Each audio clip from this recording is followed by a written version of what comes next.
નમસ્કાર, ભારત ટાઈમ્સ ન્યૂઝમાં આપનું સ્વાગત છે। હું છું આપની સાથે જયેશ।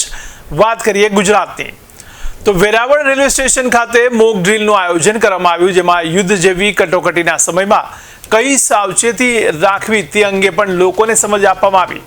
ત્યારે 8 વાગે બ્લેકઆઉટને પગલે ફાયર વિભાગના વાહનો દ્વારા લોકોને સંદેશો પણ આપવામાં આવ્યો। ત્યારે મોક ડ્રીલ દરમિયાન સિટી પોલીસ, ફાયર વિભાગ અને 108 સહિતનો સ્ટાફ જોડાયો હતો।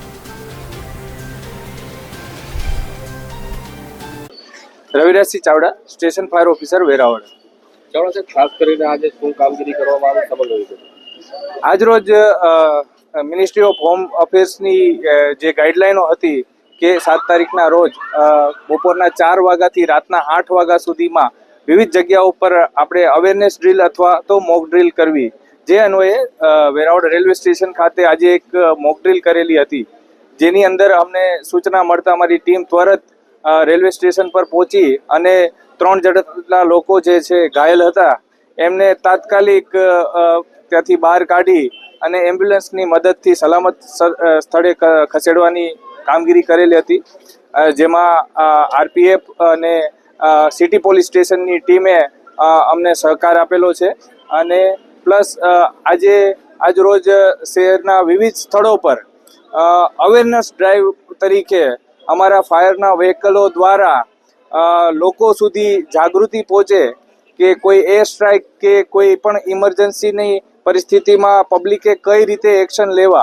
આજ રોજ રાતના 8 વાગ્યાથી શહેરની અંદર કમ્પ્લીટ બ્લેકઆઉટની ડ્રીલ થવા જઈ રહી છે, તો એ બ્લેકઆઉટમાં કઈ રીતે કામગીરી કરવી અને કઈ રીતે લોકોએ પોતાની તકેદારી રાખતા અને પબ્લિકને અવેરનેસ મળે એ હેતુથી અમે લોકોને જાગૃતિ અર્થે અલગ અલગ જગ્યાઓ પર અવેરનેસ ડ્રીલ પણ કરેલ છે।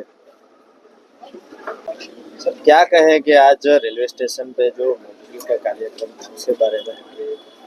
आज जो माहौल बना हुआ है देश में, इसके परिप्रेक्ष्य में ये मॉक ड्रिल किया गया है।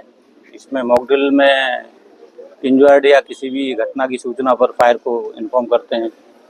फायर ब्रिगेड आई, ऑफिसर्स आए हैं, पुलिस से, सिटी पुलिस से भी सब लोग आए हैं, पूरा फोर्स आया है।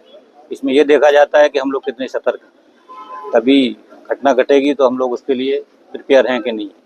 उस संबंध में एक मॉक ड्रिल किया गया है और कई शहरों में मॉक ड्रिल किए जा रहे हैं और हमारे यहाँ भी सुरक्षा को देखते हुए स्टेशन पर मॉक ड्रिल किया गया है। और ये बिल्कुल तत्परता से फायर भी टाइम से आ गई है, सिटी पुलिस भी तुरंत पहुँची है, तो एक हमारा एक सक्सेसफुल मॉक ड्रिल रहा है। और अभी पब्लिक भी सब सतर्क है और वो सब देखते हुए हम सबको सतर्क रहना है। तो खास करके रेलवे में सुरक्षा के लिए क्या कामगिरी हो रही है और लोगों को क्या संदेश दें? रेलवे में सुरक्षा के लिए आरपीएफ, जीआरपी और सिटी की मदद से हम लोग तत्परता से कार्रवाई करते हैं और पर्याप्त फोर्स यहाँ है हमारे पास। गाड़ियों में स्पॉटिंग भी चलती है, स्टेशन पर भी हम लोग सुरक्षा के लिए गश्त होते रहते हैं। पब्लिक के लिए यही है कि अवेयरनेस प्रोग्राम हम तो चलाते हैं, पुलिस तो अपना काम करती है, लेकिन पब्लिक को भी चाहिए कि कभी भी कोई संदिग्ध दिखता है, कोई ऐसी सूचना मिलती है, तुरंत पुलिस को देना चाहिए। उससे और अविलंब उस पर कार्रवाई की जा सकती है और बचाव रहता है उसमें। तो पब्लिक भी सतर्क रहेगी तो उससे पुलिस को भी मदद मिलेगी। पुलिस तो तैयार है काम करने के लिए और हम लोग बिल्कुल सभी तरह से तैयार हैं, कोई दिक्कत नहीं है। सुरक्षा के पूरे बंदोबस्त है हमारे।